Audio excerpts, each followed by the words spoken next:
election in Alabama and other interesting news coming up right here on Bible News Radio, of course, starting right now.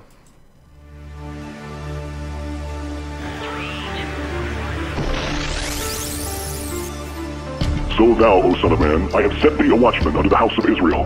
Therefore thou shalt hear the word of my mouth, and warn them from me. Have no fellowship with the unfruitful works of darkness, but rather expose them. Coming to you from an undisclosed location in Middle Tennessee and examining current events from a biblical perspective, this is Bible News Radio with your hosts, Randall and Stacy Harp. On the first day of Christmas, my true love gave to me a partridge in a pear tree. On the second day of Christmas, my true love gave to me 2 turtle doves and a partridge in a pear tree.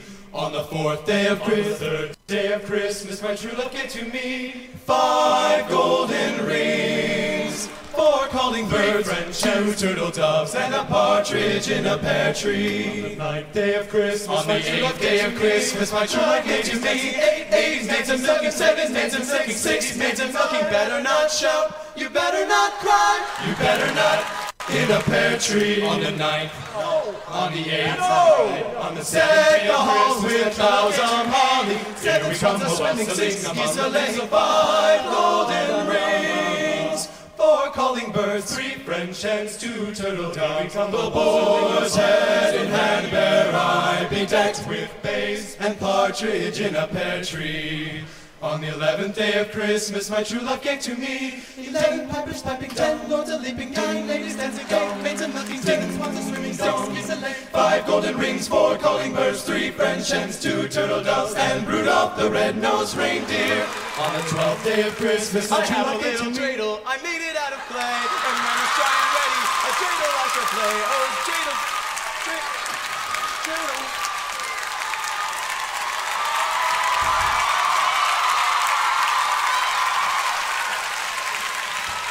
Sorry.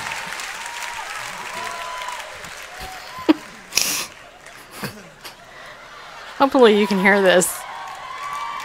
The nerve of him to put in a Hanukkah song. On the 12th day of Christmas, my true love gave to me.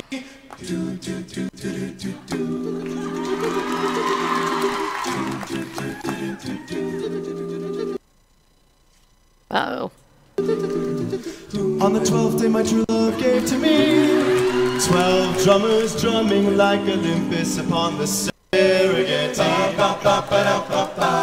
11 pipers piping, 10 lords a leaping,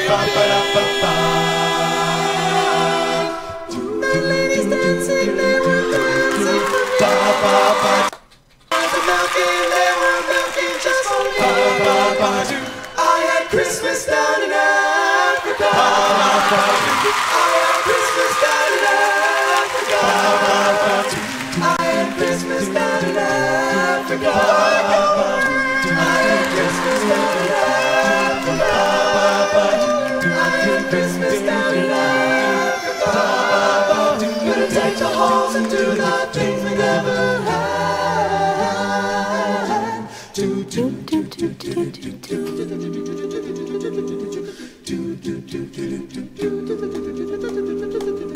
Partridge in a big pear tree. Partridge in a big pear tree. All right, that was Straight No Chaser. Gotta love that name. Straight No Chaser, that's the name. Did you guys hear that okay? Because I love this song. I discovered this song, this group, probably, I don't know, at least a decade ago. This was originally performed by this band called, it's an a cappella men's group called Straight No Chaser, and this was published in 1998. So it's actually a pretty old compilation of songs, and it's very kind of cool. They combine like some of my favorite songs, like Africa. They put the Africa theme in there and all that. So can you guys hear me okay? Can you put a 1 if you can hear me all right? Because I can't see any comments if you are. All right. So here it is, the first day of Hanukkah. And me as a newly discovered Jewish person. Oh, you can? Okay, good. Yes. Who discovered you? Hi, Jennifer and Jeffrey and Bobby and is it Bob, Larry and Dottie and Scott and let's see who else. I don't know. Anyway, thank you guys for coming in.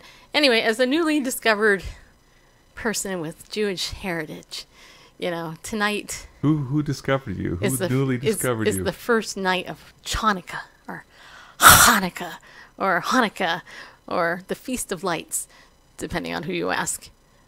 Well, let's rededication. See. Yeah, Rabbi Greg Hirschberg is the first guy that told me I was Jewish, and then 8 other people who never met me told me I was Jewish. So I got a test and discovered I was partly Jewish.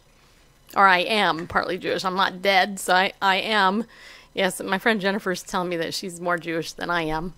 But she's not as proud of her heritage. No, I'm just kidding. Is Hanukkah Harry coming to your house tonight? Not as far as I know. This is my first Hanukkah. No.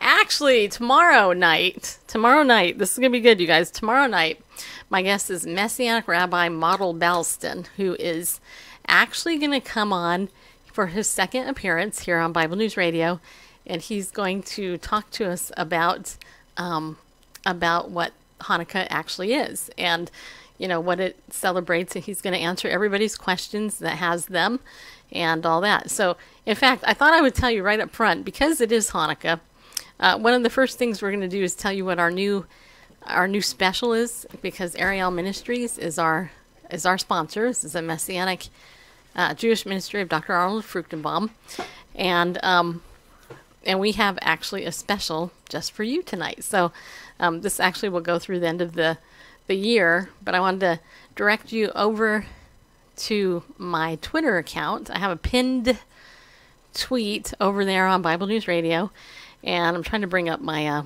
my thing here. Hi, Gustavo. Did I say your name right? Hopefully I said it right.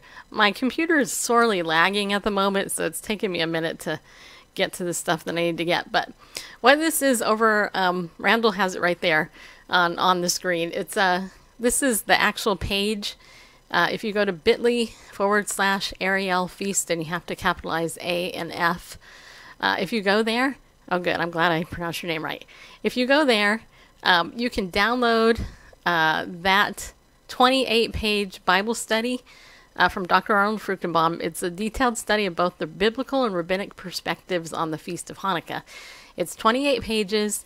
It's $3 if you don't use our coupon code Bible News, but if you do use the coupon code Bible News, it's $2.40. So that's a couple bucks.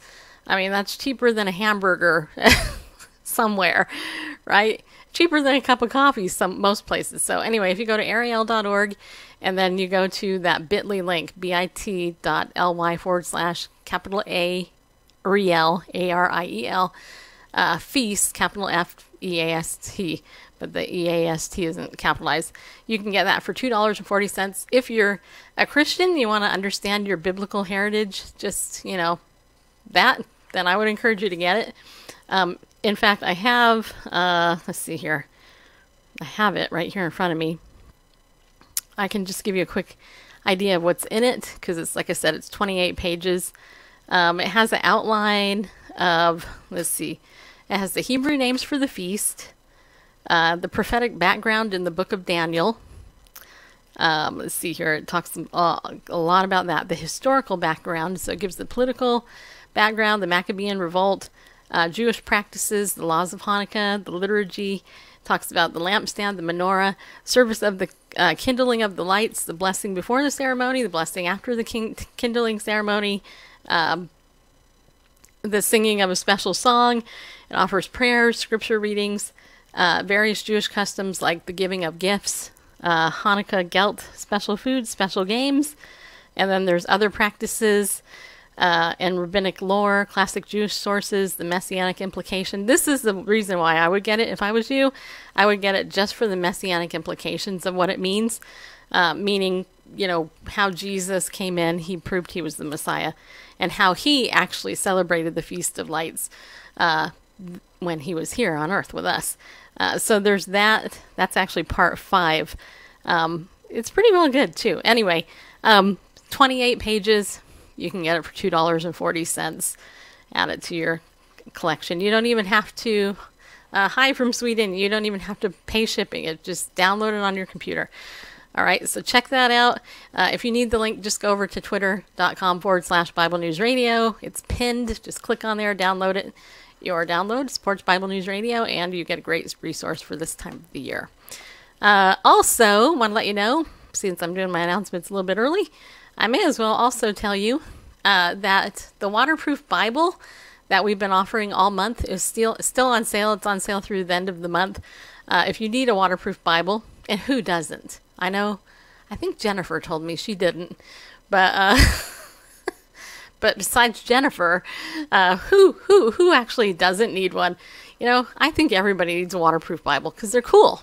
You know, seriously. So if you go to waterproofbible.com, you can save 25% when you use the coupon code Bible News Radio right there, and you can get free shipping, save 25% off. It makes a really cool gift, especially if you know somebody who likes to camp a lot, and you know, read the Bible when they're skiing in the snow. If they drop it, you know, it gets wet, there's no big deal. Yeah. If you decide you want to go on a yacht, you know, and stuff, you know, you just have your Bible and, you know, don't have to worry about it. People in the military, and all that. I mean, there's many uses for it. So, check it out. And you don't even have to just get that. You can also get the you can also get the Tough Notes notebooks, which are waterproof too. And I think I still have those right here. This is a sample of one that I'm holding here. Yeah, no, it doesn't come in Kindle version, but this is actually a waterproof Bible, and you can see here, like, I mean, this isn't the Bible, this is the notebook. You can see here, you see that? You can hear it. You can't rip it. And it's really, really cool, too. Yeah, Jennifer likes to tease me. She's been teasing me for a long time, actually. But she's older than I am, so I just let her get away with it. Submit like the younger person that I am. Anyway, go to waterproofbible.com if you want to check that out. It's only good through the end of this month. So go ahead and make somebody's Christmas by getting one. Okay, we'll share some other announcements later, but those are the two main ones. The biggest news of the day, I think, there's so much news. Yeah, you're 1 year younger and 4 months and a couple of weeks, technically. So it's not really 1 year. It's actually over a year. It's actually closer to a year and a half, if we want to be technical. Okay. Okay, so the big news today is that Roy Moore is under attack. He is. Because he's running for Senate in Alabama. And, you know, we played part of the press conference that he was a part of, where the people that know him best actually came out in support of him, including his wife, Kayla. And there's an article over on Infowars.com titled, Roy Moore's wife, Kayla, called an anti-Semite for saying she's not anti-Semitic. And then she said, quote, fake news would tell you that we don't care for Jews, unquote. And so what this was actually part of a press, it was actually part of a rally that took place last night in Midland City, Alabama. And Roy Moore's wife, Kayla, actually introduced Judge Roy Moore to the people who are rallying for him. And this is part of what happened. It says here, fake news would tell you that we don't care for Jews, Kayla said at a rally Monday night in Midland City, Alabama. I tell you all this because I've seen it all, so I just want to set the record straight. While the media is here, she said, one of our attorneys is a Jew. We have very close friends that are Jewish and rabbis, and we also do fellowship with them. According to the media and the Blue Check Mark Brigade on Twitter, saying I have Jewish friends makes you a virulent anti-Semite. and it's kind of it makes me wonder the intelligence gap of the people on Twitter. And I will tell you, this is the interesting thing on Twitter, because it is Hanukkah, it's the first night, where you get to light the first candle. If you actually, you can do this now or you can do it after the show. Go over to Twitter, search Hanukkah, right? It's trending, at least it was a minute ago. And you'll actually see tweets thanking Judge Roy Moore and his lawyers and wishing them a happy Hanukkah, because of the fake news that's come out saying that they're anti-Semites. Just like they hate women, they hate black people, they hate gay people, they hate everybody who isn't a white KKK Christian gun-toting Bible-believing person, right? That's what they'll tell you, minus the KKK part, right? Because they're ridiculous. It's just ridiculous. Anyway, so this article goes on to say, it highlights some tweets, like from Ronald Klain, Klain. He says, let's say you are teaching a class about anti-Semitism and you don't know how to show your students what anti-Semitism looks like in today's America. Kayla Moore has solved your problem. How does that even make sense? And then Lori Crosswell, Laurie, I'm just spelling the first name so you can go check this out, says kudos to Kayla Moore for reminding everyone in the midst of her husband's pedophilia and homophobia and xenophobia that he's also anti-Semitic. First of all, he's not a pedophile. Second of all, he's not a homophobe. Third of all, he's not a xenophobe. And he's not anti-Semitic. And this is what drives me crazy. And this happens on the right and the left.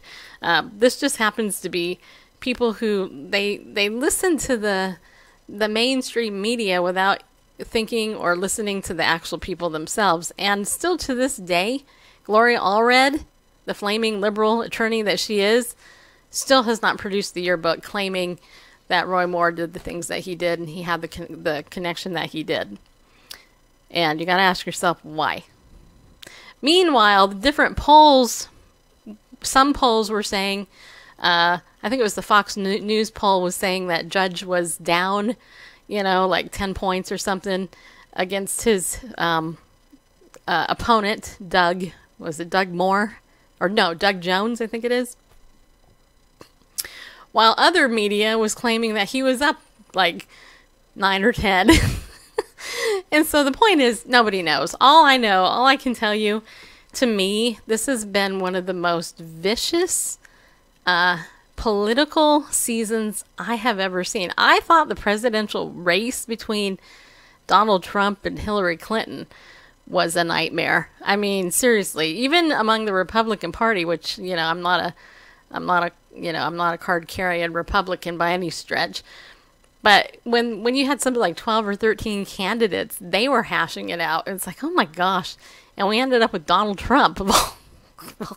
He was the choice. It's like, oh my gosh, this country has really gone downhill.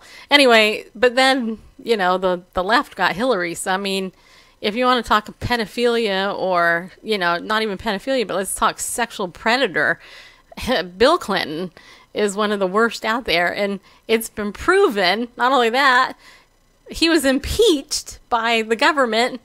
And of course, they didn't do anything, right? So, and there's such, cloud of darkness over the whole Congress that it's, that's just really, really sad. It's just disgusting, actually.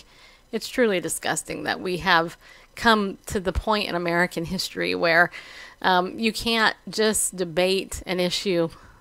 You can't run on an issue, but it's all about attacking a person's character.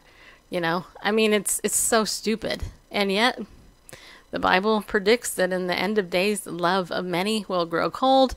And, it is what it is. Good is called evil. Evil is called good. Isaiah 5:20 says that.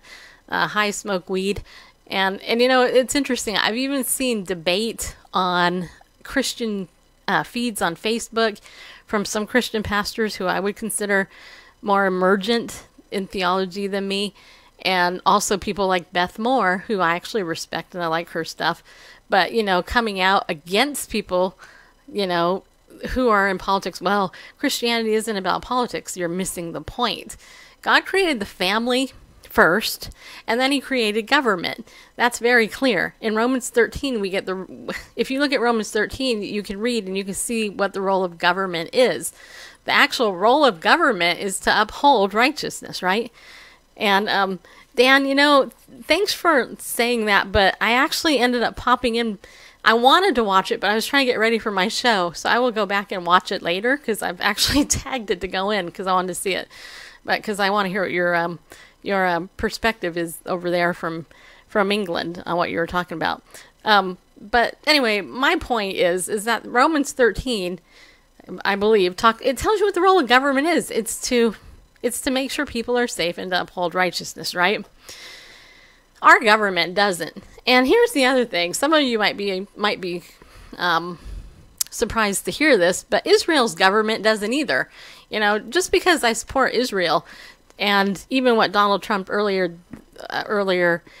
was it this week or last week, did, by proclaiming the biblical truth that Jerusalem is the capital of Israel, just because I agree with all that doesn't mean that I agree with all the policies of Israel. I don't. There's no way. I don't. They have so many immoral things going on over there. I don't agree with, but that doesn't mean that it changes God's word about what God's word says about it. And it also doesn't mean that as a Christian, I'm not going to engage the culture and vote the best possible way I can in favor of a candidate that I think will uphold my biblical values. Now, just for the sake of limited discussion about this, Judge Roy Moore, taking all the hearsay out of it about his character and his opponent, Doug Jones, I believe it is. Somebody correct me if I'm wrong on that. There's two stark differences between them. Just, throw out all the garbage we've heard about either one. On the issue of abortion alone, on that one issue, if you vote for the opponent, if you vote for Doug, the Democrat, what you're doing is you're voting for a man who believes it's okay to absolutely murder a baby as it's being born. Okay? This guy believes in partial birth abortion. And what that means simply is that when a baby is partially born, coming out of its mom, that doctor can take a pair of scissors, plunge it into the back of the neck of that baby, get a suction thing, suck out the brains of that baby and crush its skull. That's what happens during a partial birth abortion. Personally, I oppose that. And the Bible does too. The Bible actually condemns it in the book, I believe, of Exodus. You might not even know that, some of you.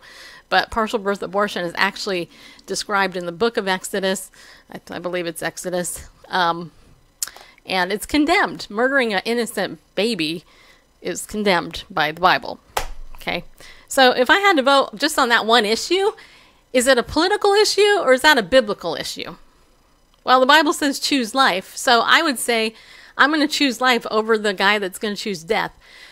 Judge Roy Moore believes in not killing babies as they're being born. So on that basis alone, putting aside everything else out there, I would vote for Judge Roy Moore, just so you know, on that one issue. And so this baloney that Christians can't be involved in the culture or in politics is just that, because every issue is a biblical issue. And you have to understand that this is how it is, some people like to frame it, no, it's political. No, it's biblical. Morality is a biblical issue. Without morality, in the Bible, that gives us a basis for morality. Where do you get your morality from? What's it called? I'll tell you what it's called. It's called relativism. And as Greg Koukl, one of my favorite Christian apologists, said years ago, and he wrote a book called Relativism, Feet Firmly Planted in Midair. Here's your ground, here's your feet. Where are your feet? They're planted in midair. Because that's what relativism is. Relativism basically says, hey, you know what? I think this is good. Yeah, this is good for me. Yeah, I actually think it's okay to, I don't want to say something that I don't agree with, but, a lot of people will say, well, I think it's okay to murder a baby.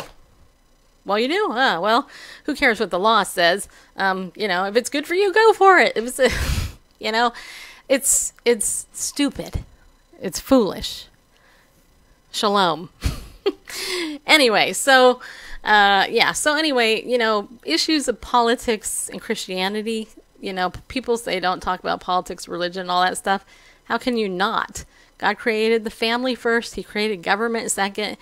And he expects the government to be able to be in a position to protect and defend the family and the people. And that's what needs to be done. And I think it's disgusting that we've gone so far down the sewer in America that you can't even have a decent political campaign without all the mudslinging. It's disgusting. All right. Yeah, that's right.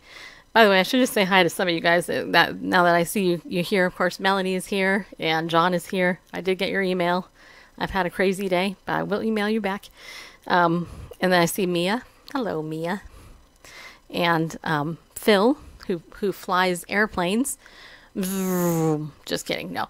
And there's Jennifer and Dottie and Jeffrey. And is that Skittles? Is that Skittles, Kim? That you? I think it's you.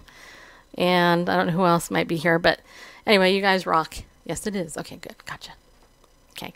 Thank you guys for coming in. I want to see why we're still talking about anti-Semitism and stuff. There's Annette and Nigel. This story cracked me up when I read it, not because it's funny, because it's, well, I'll just read it to you. The one about Netanyahu, Randall. Okay. So this is actually titled, I'm waiting for it to load on my MacBook. There it is. Okay. It's titled here, Bibi's, referring to Benjamin Netanyahu, right? Bibi's Bible Stories, How Netanyahu Invokes Holy Scripture to Justify Israel's Interests. Now, I don't know about you, but this is funny to me. I'm not going to read the whole thing because it's going to take 5 or 6 minutes, as you can see there in the title. But Israel's prime minister is a big fan of the Bible. Gee, I wonder why. Especially when the 2,700-year-old holy book can be used to demystify Israeli policy. Yeah, duh, hello. It's called the Old Testament, people. Benjamin Netanyahu's Bible citation while defending Trump's Jerusalem move is the most recent example of this phenomenon.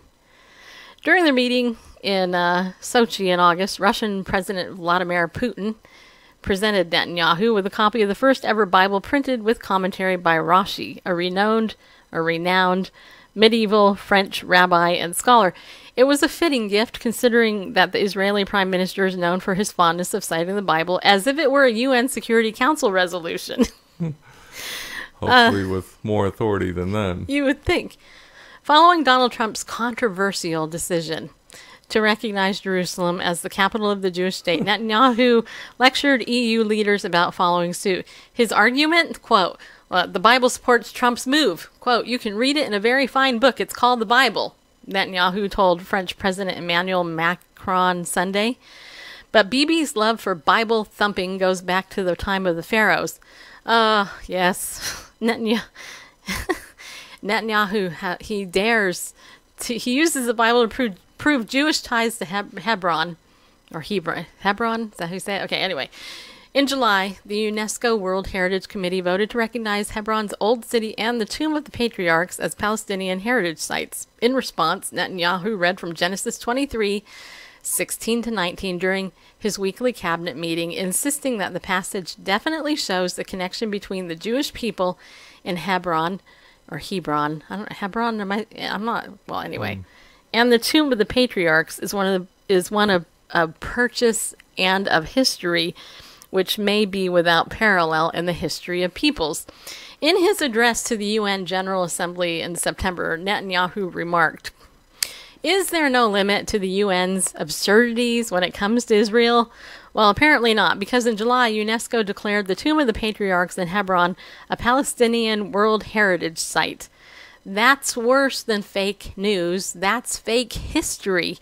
Mind you, it's true that Abraham, the father of both Ishmael and Isaac, is buried there, but so too are Isaac, Jacob, Sarah, Rebecca. Sarah's a Jewish name, by the way. Sarah, Rebecca, and Leah, who just happen to be patriarchs and matriarchs of the Jewish people. Well, you won't read that in the latest UNESCO report, but if you want to, you can read about it in a somewhat weightier publication. It's called the Bible. I highly recommend it. I hear it even got 4.5 out of 5 stars on Amazon. And it's a great read. I read it every week. Yeah. But then Putin, who, by the way, is a communist, in case you didn't know that, Vladimir Putin, who is the leader over there in Russia, who is actually now persecuting Christians, just so you know, by the way, in case you didn't know that. Putin isn't impressed with Bibi's ancient Bible stories. So in a visit to Moscow in March, Netanyahu cited ancient history in an attempt to persuade Putin that Iran is an ancient Persian menace. Putin began their meeting by wishing Netanyahu a happy Purim, which is a traditional Jewish holiday that marks the saving of the Jewish people from Haman, a vizier in the ancient Persian Empire. And for those of you who don't know this story about Purim and what the celebration of Purim is, well, if you want to know, go and read the book of Esther, aka Hadassah. Esther was the niece of Mordecai, and she actually was Jewish, but the king at that time had no idea. He threw a party. Long story short, he threw a party. The king did. He got drunk. A whole bunch of stuff happened. Long story short, eventually Esther went in there and she risked her life actually to go before this king and basically convince him to save the Jewish people. After he found out she was Jewish, a whole bunch of stuff happened. Meanwhile, the evildoer Haman, who I love to call Hangman, just because I think it's funny, he's out to get Mordecai. And so he's like, hey, he says to the king, basically, what should we do? The king has this dream. He's reminded of some stuff. And am I mixing that up with something else? No, I don't think so. Anyway, long story short, Haman ends up dying, which is funny. And Esther, Queen Hadassah, she actually ends up saving the Jewish people. And the most famous line in the book of Esther that most people say is, "You were born for such a time as this." Right? So she risked her life. So anyway, that's what Purim's about. It's about how Esther, aka Hadassah, used a lot of wisdom and actually saved the Jewish people.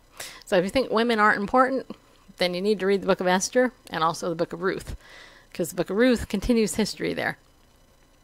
But anyway, this goes on to say, in response, Netanyahu said Persia made an attempt to destroy the Jewish people that did not succeed nearly 2,500 years ago, stressing that today there's an attempt by Persia's heir, Iran, to destroy the state of the Jews. And that's absolutely 100% correct. Benjamin Netanyahu knows exactly what he's talking about. But Putin appeared unmoved by Bibi's Bible stories, responding that the events in question had taken place in the 5th century BC and that we now live in a different world. We don't really live in a different world when it comes to the Jewish people. The enemies of the Jews are still trying to kill the Jews, right? So, just so you know. Anyway, Netanyahu is disappointed that UNESCO doesn't read the Bible. In a separate UNESCO-related outburst, Netanyahu chided UNESCO for not consulting with the Bible before ruling on historical landmarks, which I can kind of understand why UNESCO wouldn't. Why would they? They don't care. Criticizing a UNESCO decision in 2016 regarding the status of holy sites in Jerusalem, Netanyahu said, even if they don't read the Bible, I would suggest that UNESCO members visit the Ark of Titus in Rome. The Ark shows what the Romans brought back to Rome after they destroyed and looted the Second Temple on the Temple Mount 2,000 years ago. There, engraved on the Ark of Titus, is the 7-branched menorah that is the symbol of the Jewish people, and today is the symbol of the state of Israel. And then this thing here, I may as well finish reading it. Then it says, time for Netanyahu to go back to Sunday school. Well, first of all, he's Jewish, people. He wouldn't go to Sunday school. He'd go to Saturday school. But anyway, whatever. But not everyone is in awe of Netanyahu's knowledge and interpretation of the Holy Book. In a 2015 interview with NBC, Iranian Foreign Minister Javad Zarif called out Netanyahu's constant Bible references, especially when used to, quote, prove, unquote, that Iran seeks the destruction of the Jewish state.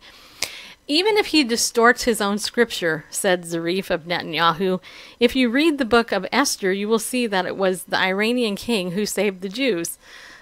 Don't think so.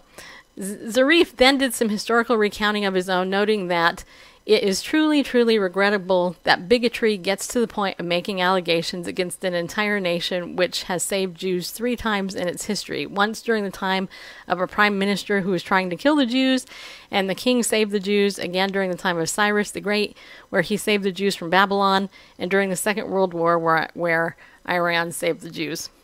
Now, I'm not a historian, but I think Netanyahu knows the Bible and history probably better than that guy. Randall, what do you think? Yeah, well, technically it was the king who made the decree. Well, first the king that made the decree to kill the Jews, and then after Hadassah's intervention, the king made a second decree that the Jews could protect themselves on that day. Hi, Cat. Because he couldn't undo the law that was written. Right, because he sealed it. Yeah, he sealed it. Still gave people the right to kill the Jews, but also made a second edict that allowed the Jews to protect themselves and defend themselves. And so, well, did the Iranian or the Persian king save the Jews? Yes, he made a decree that they could protect themselves. After he made a decree that they could be killed and wiped out. So, kind of duplicitous. What cracked me up early in the article about Donald Trump's decision to move the, capital, to recognize Jerusalem as a capital, by moving the embassy there. Is what it was, a decision to move the embassy there, but that decision was made in 1995 right. Under the Clinton administration. The Congress passed that law, and presidents, including Clinton and presidents since, have been just too chicken to carry it out. They signed some waiver to delay it, and so it wasn't his decision to move the embassy, U.S. embassy, to Jerusalem. That decision was made back in 95. Well, and also during the Clinton administration. Also, if you think about it, it's so anti-Semitic what UNESCO and Putin and all these people. I mean, you talk about anti-Semitism, which simply means you don't like the Jewish people, you hate them, you want to wipe them off the face of the earth.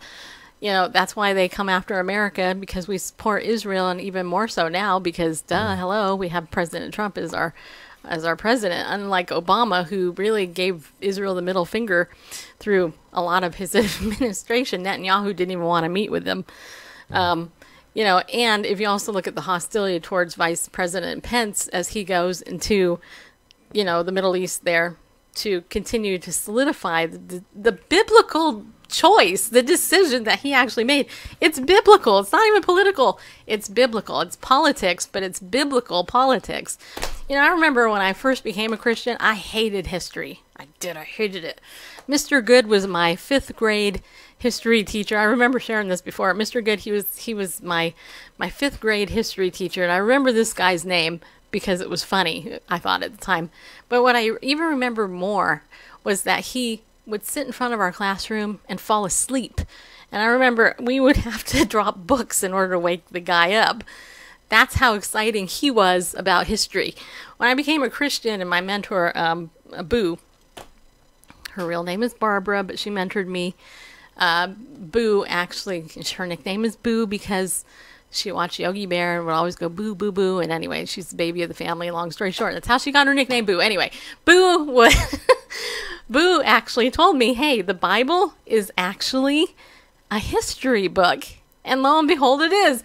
Even people who don't want to admit that it's God's word, there are actual history classes in colleges that are not Christian that actually let you teach the book. The Bible is a history book and it's literature. It's an amazing book. If you understand the history of the book, it's crazy. I mean, it is. It's completely insane, especially the prophecies of it. But here's the other thing. This next story, Randall, the astronaut's faith. Well, can I just say one more thing? Sure. I was curious about the author or author. There's no byline on the article. Yeah. But anyway, they talk about the 2,700-year-old book, and I'm thinking, well, wonder where they get that figure. But I guess if you take the last book of Scripture, well, chronologically, in Protestant Bibles, the last book is Malachi. It's Zechariah and Hebrew Scriptures. But anyway, if chronologically, if you take Malachi and the time of that, about 400 BC, then I can see where, but still, 2010, 2400. I'm just curious about the 2,700-year-old, because if we get to, if we talk about the books of Moses, the Pentateuch, we're talking about 1400 BC. So, did you see Phil's comment? No, I didn't. He said Randall had a great show earlier today. He really liked your Bible study earlier, just so you know. Well, glad. Hello, Todd Weiser. So I'm curious about the 2,700-year-old holy book, where they came up with that figure. So, well, you might be able to write them, but anyway, the point that I want to make is it's always the Bible that's in the news. Yeah. And so there's this article, I guess this is over on Fox News that I gave you, titled "Astronaut's Faith: Tiny Apollo 13 Bible Up for Auction." A message from definition.org. Just so you know. That's right. There it is. Listen to this. The miniature microform Nate D. Sanders auctions. The crew members of the Apollo 13 mission stepped aboard the recovery ship USS Iwo Jima from left lunar module pilot Fred W. Hayes Jr., Commander James A. Lovell Jr., and command module pilot John L. Swigert Jr. from NASA. Okay, that's who's in the picture there. A tiny King James Bible that went to space on the famous Apollo 13 mission is up for auction this week. The mission was famously depicted in the successful 1995 movie Apollo 13, starring Tom Hanks. Hey, Eric. Happy Hanukkah, brother. The Bible will be auctioned. By the way, we're going to play a fun Hanukkah song at the end here. The Bible will be auctioned by Nate D. Sanders Auctions on December 14th, so in 2 days. The microform Bible was issued by the Apollo Prayer League to the crew that embarked on the storied mission. Apollo 13 launched on April 11th, 1970 with Commander Jim Lovell, Commander Module Pilot Jack Swigert, and Lunar Module Pilot Fred Hayes on board. I don't know if I'm pronouncing their names right, but I do my best, people. The explosion of an oxygen tank, however, placed the crew in intense danger and forced them to scrub their planned lunar landing. By the way, there's also been rumor that President Trump is going to start sending people back to the moon. It says here, Apollo 13, life with the Lovells during NASA's finest hour. As the world watched anxiously, the astronauts worked closely with Mission Control in Houston. Houston, we have a problem. Sorry, I had to say that. I couldn't resist. I said that for Kat. Anyway, and turned their lunar Bible into a lifeboat. They even rigged an adapter ensuring that a command module air scrubber would work in the lunar module. This prevented a dangerous buildup of carbon dioxide. The crew successfully splashed down April 17th, 1970. The Apollo Prayer League was founded in 1968, so that was like 49 years ago, by Reverend John M. Stout, a NASA information scientist, a year after astronauts Gus Grissom, Edward White II, and Roger Chaffee were killed in the tragic Apollo 1 fire. Stout was a close friend of White's, and they often prayed together. The League's mission was to pray for the safety of astronauts and help with the humanitarian causes around the world. Yeah, I mean, if you think about it, the faith of an astronaut is out of this world. I'm sorry, I had to say that. I mean, think about it. The faith of an astronaut, you gotta be insane to go to. I'm serious. You have to be crazy in just a little teeny weeny sense of the word to actually want to go to another planet. Okay, just saying. They make it look easy, but I just, I mean, flying in an airplane is like old hat, but going to a moon or any other planet, that's nuts, in my opinion. Anyway, it says here, bag of NASA moon dust sells for $1.8 million at auction. The Bible comes with 2 certificates of authenticity, one of which is a letter signed by the Apollo 13 crew confirming that it flew on their mission. let's see. A second letter from the Apollo Prayer League is signed by Lovell and Stout. Bidding for the Bible starts at $50,000. You would go? Yeah. Yeah, it would be fun, I think, but also I don't know. Anyway, earlier this year, an Apollo 13 flight plan with handwritten notations by the crew was sold at auction for $275,000, well above its pre-sale estimate of $40,000. Then it says here, Trump wants to see NASA boots on the moon. Nate D. Sanders Auctions is also auctioning the American flag down on the Apollo 11 mission on December 14th. The flag comes with a certificate of authenticity signed by Apollo 11 astronauts Neil Armstrong, Buzz Aldrin, and Michael Collins. Bidding for the flag starts at $42,500. So, I don't know. I just kind of thought that was kind of cool. If I had to bid on any of them, it would be the flag. It would be the last thing I just read. Neil Armstrong and Buzz Aldrin. Are you kidding me? Having those guys as signatures and stuff, that would be awesome. So, that is a very cool story. There you go. All right, let's see. We're running out of time. So, I will... This is a short story. Okay, first thing I want to say, though, I want to thank all of our pillars of the community, because I didn't mention that earlier. If you guys rock, just so you know. And I am praying that Roy Moore wins, just so you know. I appreciate him. I don't believe what the media has been saying about him. I think they're full of baloney. And we'll just see what the Lord does. Hopefully he'll win. And his wife would too. You know, I mean, hopefully they both win. But to the pillars of the community, thank you guys for supporting us. You know who you are. I appreciate you. Those of you who want to become pillars, just go to BibleNewsRadio.com/give. I'm really hoping soon that we're going to get our new website up. Greg Harvey is still working on it. You love you, just so you know. Well, just so you know, I love you too, Kat. I don't believe the Roy Moore allegations because I know so many of the people that are very close to him personally, so I keep good company, I think. Anyway, the other thing is, if you want to donate to Bible News Radio, BibleNewsRadio.com/give is where you can donate. We appreciate it. And what's the other thing I was going to say? I think that's it. Oh, no, that isn't it. The Unstuck Club, I updated that this week. Those of you who are members, then you already know that because I sent you an email. If you're not a member of my Unstuck Club, it's free. All you got to do is go to bit.ly/Unstuck Club. It has to be all caps. This is a video weekly inspiration to move you forward. There's over 4 hours of free video content in there from a biblical perspective and also clinical perspective, using my master's degree in clinical psychology to help move you forward. So just check that out. All right. So this last story I want to get to before we play our special Hanukkah song that Bareface found.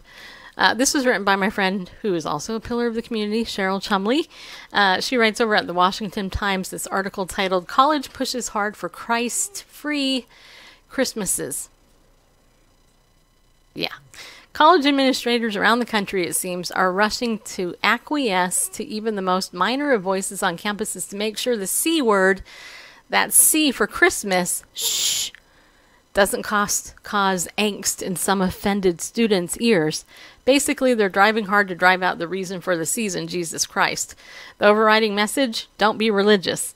Campus Reform notes that the University of California, Irvine, UCI for short, is emphasizing a focus on celebrating a special occasion instead of a specific holiday. Like an end-of-term party, maybe? The school also wants to ensure that office celebrations are not indirectly celebrating religious holidays, the news outlet reported. Indirectly. This is California. I think that's part of the reason it's on fire, just so you know. Yes, because Christmas with Christ is discriminatory. It makes Muslims, for instance, feel bad, atheists too, and Hanukkah, don't even get started with that one. That's a whole new Muslim can of worms right there. It's not just California, though. Keep decorations general and non-specific to any religion. Blasted the guidelines to students at the State University of New York. Brockport, create a winter theme with lights and color rather than religious icons, or include decorations from all the cultural traditions represented. And above all, don't let it be argued that the birth of Christ has anything at all to do with Christmas. On that, keep the conversation focused on the pagan aspects of Christmas. Make it seem like the Christians are the ones who stole the holiday from the pagans and that the secular world is just stealing it back. What a crock. There's more. Don't you love Cheryl? Decorations displayed in public areas, announced Ohio University in its Holiday Expenditures Guide, should be secular in nature. And of those who do insist on the traditional nativity scenes, like this White House, condemn them in the strongest language possible. Bringing back the nativity scene is a slap in the face to the remaining religions thriving within America, wrote the editorial board of the University of Alabama student newspaper Campus Reform reported. Placing the nativity scene on the grounds of the most important house in the United States is sending the message that their president forgets those who do not practice Christianity. That's what it means, obviously. Not true, but it does send the message that this president, unlike the previous administration, remembers with respect those who practice Christianity. And what better time of year to remember and honor Christianity than Christmas? You know, the holiday with Christ's name in it, right? Now, if only the snowflakes on college campuses would get on board, says Cheryl Chumley. She's bold and brash. The nativity scene at the White House can only mean that he forgets those of other religions. I mean, it's just common sense. I mean, just logical, right? I mean, if I drive a Toyota, that means I forget all other makes of cars, that I hate people that drive any other make of car because I drive a Toyota, right? It has to be what it means. What else could it mean? Well, yeah. Of course, I'm being facetious, but... Well, we know this is stupid. It's ridiculous. Jesus is the reason for the season, and, you know, just saying, even Hanukkah is celebrated in the Bible. I mean, hello, the Old Testament mentions that. Well, the Apocrypha, the Maccabees. I don't know your name, but anyway, thanks for popping in and popping out. Just a reminder, tomorrow we're going to have Rabbi Model Balston on the show to talk about Hanukkah. Model. I really cannot wait to talk to him again. It's gonna be so fun. He was so fun because he looks Jewish, because he is Jewish. Yeah, he's gonna be on. By the way, if you just came in, let me also tell you our new giveaway. It's not really a giveaway. You gotta pay a couple dollars for it, but if you want a biblical perspective on Hanukkah, then go over to Twitter, go over to my Bible News Radio on Twitter, and I also want to let you know that okay, let's see here. Do I believe the Jews are a chosen people? Well, since I am Jewish, yes, I actually do. Okay, so it's called the Feast of Hanukkah. There it is. And it's a PDF. You can download it for $3. You can save 20% on that $3, that whopping $3 cost right there. It will become $2.40. So just wanted to let you know that is our special. Go to bit.ly/Ariel Feast. The way it's signed there. Also, forgot to tell you, that's what it was. I asked you all yesterday to guess how many people I have interviewed here in 2017. And it's been so fun to see your answers. And I'm going to tell you, there's 2 or 3 of you that are super close to the answer. I will reveal the winner on Friday on our Free for All Friday show. So if you have not voted yet and told me how many guests that you think that we have interviewed this year on Bible News Radio, then go ahead and throw in your number. I want to let you know, keep in mind, we broadcast 5 days a week. I interview generally 2 to 4 guests a week, depending on the week and the month and how much stuff I get pitched. And I also went to 2 conferences this year. So I have, just to give you an idea, I interviewed 24 people when I went to the Oklahoma Prophecy Conference a couple months ago. Yes, I'm Ashkenazi, part Ashkenazi, Jewish, just so you know. European. Yeah. Anyway, just throw up your number. Remember, this is number of guests, not number of shows we've done. It's over 300 shows we've done this year, but the number of people we have interviewed. Now, are you going to limit the number of entries? Well, yeah, pretty much one vote per person. Because, one person could just incrementally over the next 2 days. Just one vote. I mean, Melanie's the only one that voted twice, and that's because she didn't realize we had guests, and I said that she could because she's our #1 super fan. I give her special privileges. But other than Melanie, nobody else. Boy, there's gonna be counting hanging chads pretty soon. And, there are people in the chat room right now who are very close, within 2 or 3 votes, within 2 or 3 of the actual number. Yeah. In fact, one of them is a pillar of our community. With what they're saying right now, or what they've told you No, what so they far? already said. All right. What they already said. So, I will say that most people are guessing way too high, just so you know. No, you can't vote twice. All right, so don't forget, you can do that. And then my second question was, who on this show have I interviewed more than anybody else? Now, it's a fellow Periscoper.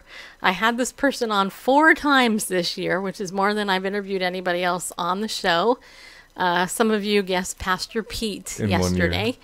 That's one guess. But that is not right. I will tell you that right now. Now, when you say more than a guess, you mean in 1 year, this year? In 1 year. Yeah, Yes. because there have been people like, I don't know, Bill Salas, who's been on, I don't know, Well, Melanie just put the right answer. a couple dozen times. So the person that I have interviewed more than anybody this year on Bible News Radio is Pastor Tommy. I had Pastor Tommy on 4 times this year. That's more than I've had on any other person. And I just saw Stephen came in. Hi, Stephen.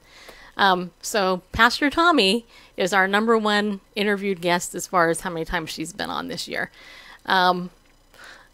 But the number of guests that I've interviewed this year, it's a high number, but most of you guys are guessing way out of the park. I mean, you're like, and there's like 3 of you that are literally within 1 or 2 of the actual number. So Friday will tell you.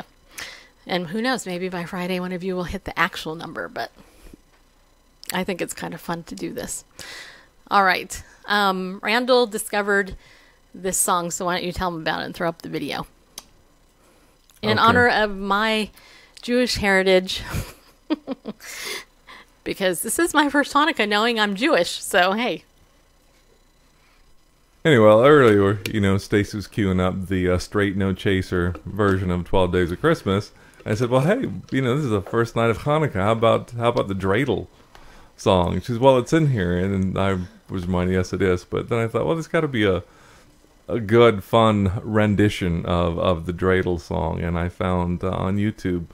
When was this posted? I'm looking here. Wow, posted December 8th. Or published on December 8th, 2014. From a group called Sheer Soul, S-H-I-R, Sheer Soul. And I don't know if they're still, active, but an a cappella group. It's quite enjoyable. To answer Melanie's question, am I celebrating Hanukkah? Well, the first night is tonight. I actually do have a menorah that was given to me by, of all people, I believe it was Dr. Arnold Fruchtenbaum's wife, Marianne. Didn't she give it to us? I don't recall. I think she did. I think Marianne gave it to me. I see dreidel man, no. But I actually don't know where it's at. And I need to buy a new one. I just got to find a new one. Okay. Sundown occurred quite a while ago, so. Phil. I'm trying to find Phil's answer. Phil, I don't see your number. Phil, what did you guess for your number? I didn't write it down. Did you just guess in this episode? In this episode, yeah. Okay. Phil, tell me what your number is. I will tell you if you won or not. Didn't you say 300 and something? Or something?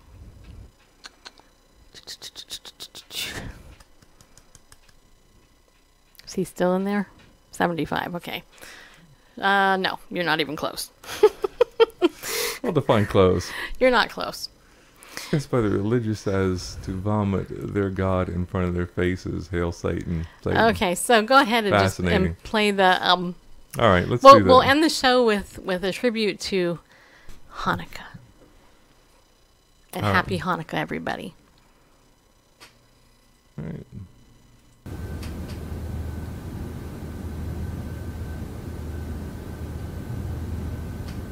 I have a little dreidel, I made it out of clay, and when it's dry and ready, oh dreidel I shall play. Oh dreidel, dreidel, dreidel, I made it out of clay, and when it's dry and ready, oh dreidel I shall play. I have a little dreidel, I made it out of clay, and when it's dry and ready, oh dreidel I shall play. Oh dreidel, dreidel, dreidel, I made it out of clay, and when it's dry and ready, oh dreidel I shall play. It has a lovely body with legs so short and thin, and when it gets all tired, it drops and then I win. Oh dreidel, dreidel, dreidel, I made it out of clay, and when it's dry and ready, oh dreidel I shall play.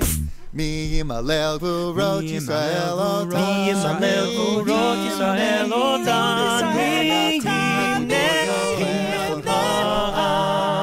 מי ימלל גבורות ישראל אותן, מי ימנה, הן בכל דור יקום הגיבור גואל העם. שמע, שמע, בימים ההם בזמן הזה, שמע, משיח ובימינו כל עם ישראל יתאחד יקום ויגאל. מי ימלל גבורות ישראל אותם, מי יבנה, הם בכל דור יקום הגיבור גואל העם. מי ימלל גבורות ישראל אותם, מי הם בכל דור יקום הגיבור גואל העם. מאוסור ישועתי לך נאה לשבח, תיקון בית תפילתי ושם תודה נזבח, לי את הכי מבח מצור המנבח. אז אגמור בשיר מזמור חנוכת המזבח. אז אגמור בשיר מזמור חנוכת המזבח. יוונים נקבצו עליי, אזי בימיך dreidel, dreidel, ופרסו גבורות ישראל אותם ימים, וצימו יקום העם. שמי נותר כאן קיימים בזמן הזה, נעשה נס לשושנים. dreidel, I made it out of clay, כבו שיר רתמים. אז אגמור בשיר מזמור חנוכת המזבח. Oh dreidel I shall play. We're back on me. Yeah. Isn't that cool? See? Now you know. All right. So that, my friends, is our show tonight. Thank you for joining us for this episode of Bible News Radio. Hope you guys have a good rest of your night. Remember, tomorrow, Rabbi Muddle Balston, who came in was it like a month and a half ago? Anyway, he's going to talk to us tomorrow night about Hanukkah from a biblical perspective. And like I said, if you want to get a great Bible study on it, it's 28 pages PDF. Just go to my Twitter account, click on the link, use the code Bible News, save 20%. It will cost you a whole $2.40, just so you know. All right, and shalom to you, my friend. All right, I think that's it. We survived another day. And pray for Roy Moore and his family. Pray specific. One of the things I would pray for in particular is that nobody tampers with the voting, because there in Alabama, it's bloodshed going on. So pray that God's will would be done, because I really believe this is an honorable man who's being really, really crucified in the media. I mean, I do. I believe that. So, yeah. Go in peace, people. Remember, be bold, stand up, and go with God, because he loves you.